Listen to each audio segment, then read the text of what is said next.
আপনারা সকলে কেমন আছেন? আজকে আমার সাথে একজন অতিথি হিসেবে আছেন মুনাব্বা হাসান কালবি ভাই। খুবই আপনার আন্তরিক এবং খুবই কি বলবো আপনার মিশুক একজন মানুষ। তো আজকে ভাইয়ের কাছ থেকে কিছু জানতে চাইবো, ভাই কেমন আছেন বা কি করছেন বা আপনার চিন্তাভাবনা আমাদের সাথে শেয়ার করবেন। ধন্যবাদ আতিক ভাই, অতি সুন্দর প্রশংসা করার জন্য। আমার ইভেন আপনি অনেক ভালো মানুষ। নেত্রকোনা আসার পর থেকে আপনার সাথে খুব ভালো সময় পার করছি অ্যাজ এ অফিস কলিগ। ইনশাল্লাহ সামনে আরও ভালো সময় পার করবো। এবং স্পেশালি আজকের দিনটা একটু বেশি স্পেশাল, কারণ আজকে আমরা প্রায় রোজার মাস থেকে প্ল্যান করছি আপনাকে নিয়ে আমরা একটা ভোজন আয়োজন করব, খাওয়া দাওয়া করবো আমি আর ম্যানেজার স্যার। তো আজকে সেটা হতে যাচ্ছে ইনশাল্লাহ। রাতে আমরা একটা হাঁস পার্টি করতে যাচ্ছি এবং সর্বোপরি আমাদের যারা একসাথে আছি আমরা নেত্রকোনাতে, আমাদের বন্ডিং, আমাদের একজনের সাথে আন্ডারস্ট্যান্ডিং মাশাআল্লাহ খুব ভালো। এটা নিয়ে আমি অনেক হ্যাপি। এবং সামনে আমরা আরও কিছু প্রোগ্রাম অ্যারেঞ্জ করবো ইনশাল্লাহ। সামনে আরও অনেক কিছু একসাথে গেট টুগেদার করার প্ল্যান আছে আমাদের। একটা স্যাড নিউজ আছে যে আমাদের একজন রুমমেট চলে যাচ্ছেন। এখন আমি সবার সামনে, ভিউয়ার্সদের সামনে একটা রিকোয়েস্ট উত্থাপন করছি। সেটা হচ্ছে যে আমি চাচ্ছি যে অ্যাজ এ রুমমেট আতিক ভাইকে আমরা চাই। স্যারকে আপনি কি বলেন? হ্যাঁ, অবশ্যই। তো আমাদের চাওয়া পাওয়ার মধ্যে একটা জিনিস, যেটা হচ্ছে যে আতিক ভাইকে আমরা শুধু অফিস করি কিনা, অফিসে না, অফিসের বাইরে, বাসায়, কিচেনে, ওয়াশরুমে, সব জায়গায় চাই। আচ্ছা ভাই, আপনার এই যে আমার প্রতি বা এতটা মানে মোহাব্বত ইসলামে যেটা বলে, আসলে এটা একদিনে হয় না, আসলে অনেক দিন কাজ করতে করতে একসাথে। আসলে এই জিনিসটার জন্য দরকার সবচেয়ে বেশি মিউচুয়াল আন্ডারস্ট্যান্ডিং, যেটা আমাদের আলহামদুলিল্লাহ হয়েছে। আতিক ভাই সম্পর্কে আরেকটা বিষয় আমি ভালোভাবে বলতে চাই, সেটা হচ্ছে আতিক ভাইয়ের মানে যে তার সময় মতো তার নামাজ আদায় করা, তার রিলিজিয়াস মাইন্ড, সে যেখানেই থাকুক না কেন, তার কনসেন্ট্রেশন যেখানে থাকুক, নামাজের সময় হলে সে মানে সবসময় ওই আমার নামাজ আদায় করতে হবে এবং আমাকে নামাজের দাওয়াত দেওয়া, পাশাপাশি আমাদের সবাইকে নামাজের দাওয়াত দেওয়া, সেটা আতিক ভাই খুব দায়িত্ব সহকারে পালন করে। এটা আমার খুব পছন্দের একটা বিষয় আতিক ভাই সম্পর্কে।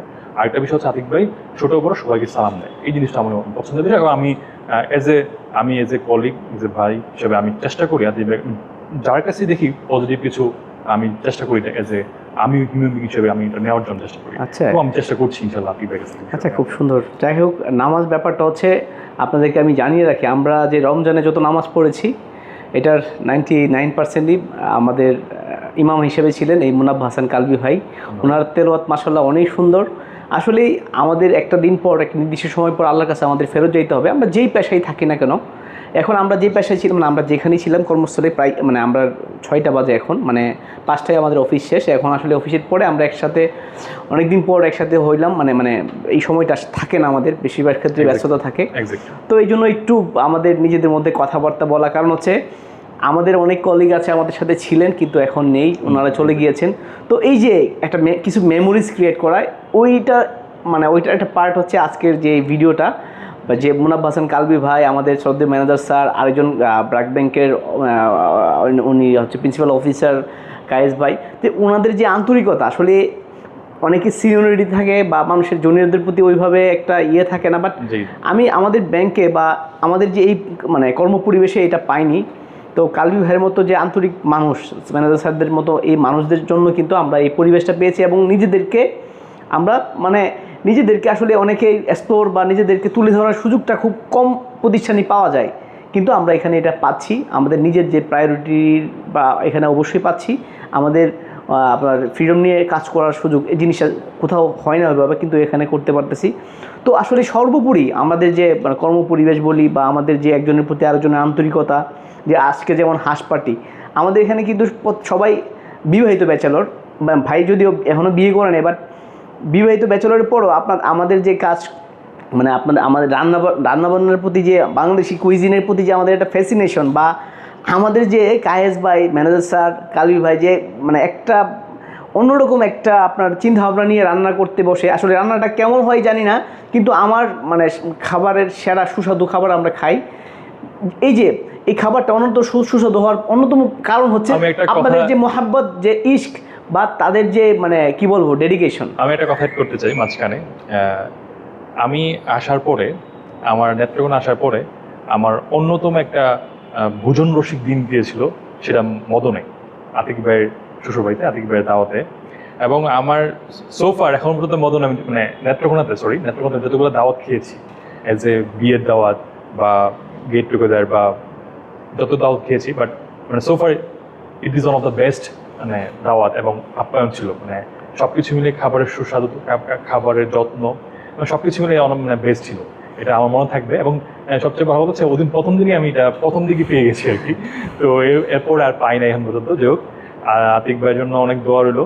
এবং আমাদের যে দোয়া করবেন, আমাদের যে বন্ডিংটা এখন আছে, আপনি যেটা মেনশন করলো, সেটা যেন সবসময় থাকে, ইনশাল্লাহ থাকবে। আর আমরা যেখানেই থাকি কর্মস্থলে, আমাদের মধ্যে যেন ওই কানেক্টেড থাকে। এবং আমি আরেকটা জিনিস শিখেছি, যে আমাদের সফটওয়্যার ম্যানেজার থেকে শিখেছি, যেটা হচ্ছে যে মানুষের সাথে নেটওয়ার্কিংটা অনেক বড় একটা ইম্পর্টেন্ট ফ্যাক্ট। আমরা যে কর্পোরেট কালচার আছে বা আমাদের যে ব্যাংকিং সেক্টরে, মানে কারো কখনোই কারোর সাথে সম্পর্ক খারাপ করতে নেই। কখন প্রয়োজন হয় এটা আসলে আল্লাহ তাআলা ছাড়া যায় না। এবং সেই জন্য আমি মনে করি যে আমাদের মধ্যে এই সম্পর্কটা বিরাজমান থাকুক। সবাইকে ধন্যবাদ। আসলে কানেক্টিভিটি ইজ প্রোডাক্টিভিটি। আর ভাই যেটা বললেন, আসলে রিজিকের ব্যাপারটা হচ্ছে এটা আল্লাহ তাআলার পক্ষ থেকে নির্ধারিত হয়, সেটা আল্লাহ তাআলা আমাদেরকে এই সুযোগ করে দিয়েছিলেন। আর আপনার যত কলিগ থাকুক না কেন, যত ফ্রেন্ড সার্কেলে থাকুক না কেন, আপনি যখন তার সাথে আবার ঘুরতে যাবেন বা একটা নির্দিষ্ট প্লেসে যখন আপনারা এক্সপ্লোর করতে যাবেন, তখন আপনাদের বন্ডিংটা যদি 10% থেকে থাকে, এটা আরও 90% হয়ে যায় যদি এটা ঘুরেন। তো এই সুযোগটা আমাদের নেত্রকোনা ব্রাঞ্চের ম্যানেজার স্যারের উদ্যোগে এটা প্রায়ই হয়ে থাকে, যে কারণে আমাদের মধ্যে এই আন্তরিকতাটা এত বেশি, ফ্রেন্ডশিপ মানে আমাদের যে একজনের প্রতি আরেকজনের কোঅপারেশনটা অনেক বেশি। আমি মনে করি কর্মপরিবেশে এই জিনিসটা খুবই মানে দরকার, খুবই আপনার এটার মানে কী বলবো প্রয়োজন। এটা কোনোভাবেই এটাকে ছোট করে দেখার বিষয় না। যাই হোক, কালবি ভাইয়ের যে এত কিছু বিশেষণ আমার প্রতি বা আমার পরিবারের প্রতি, আসলেই কালবি ভাই আসলে একটা মানুষ কেমন, তার আচরণে, তার সকল কিছুতে কিন্তু বোঝা যায় তার কোন ফ্যামিলি থেকে আসছে। তো কালবি ভাই খুবই একটা ডিসেন্ট এবং খুবই একটা ভালো ফ্যামিলি থেকে আসছেন। তো আমরা আশা করি আসলে এই কলিগদের প্রতি যে আন্তরিকতা, এই যে কলিগ থেকে যে বন্ধুত্ব, এই জিনিসগুলোতে আরও মানে এগিয়ে যাক। এবং আমরা আসলে দিন শেষে একটা জিনিস আমি সবসময় বলি, আল্লাহর কাছে ফেরত যাইতে হবে। নামাজ কালাম তো আমাদের অবশ্যই পড়তে হবে, কিন্তু এই যে সম্পর্কটা কিন্তু থাকবে। এই জিনিসটা আশা করি আমরা কারণ আমাদের ক্যারিয়ারে খুব মানে বিগিনিং স্টেজে আমরা আছি, আমাদের অনেক চেঞ্জ আসবে। এই ব্যাংক থেকে ব্যাংক হয়তো বা অন্য কোনো ব্যাংকে যাব বা অন্য কোনো প্রতিষ্ঠানে যাব, বাট এই যে স্মৃতিগুলো, এই মেমোরিজগুলো কিন্তু আমরা মানে রিকল করবো। যাই হোক, কালবি ভাই সবশেষে কিছু বলতে চান মানে আমাদের অন্যান্য কলিগদের উদ্দেশ্যে বা আমাদের? হ্যাঁ, সবশেষে এটাই বলতে চাই যে আমাদের অন্যান্য কলিগদেরকে বলতে চাই যে সবাই সবার জায়গা ভালো করুক, ভালো কিছু করুক, সবাই সবার দায়িত্ব নিয়ে কাজ করুক। এবং আমাদের শ্রদ্ধেয় ম্যানেজার স্যারকে বলতে চাই যে স্যার আমাদেরকে যে আগলে রাখছে সবসময় রাখুক, এবং স্যার যেখানে থাকুক, আমরা যেখানে থাকি, আমাদের জন্য খেয়াল রাখে, সেটাই আমাদের স্যারের কাছে আবেদন। এবং আতিক ভাই সহ সবাইকে বলবো যে আপনারা আমাকে মানে খুব সুন্দর সাদরে গ্রহণ করেছেন। নেত্রকোনা আসার পরে থেকে আপনাদেরকে সব পাশে পেয়েছি এবং ইনশাল্লাহ সামনের পাশে চাই। আর সবার জন্য শুভকামনা হলো, সবাই ভালো থাকবেন।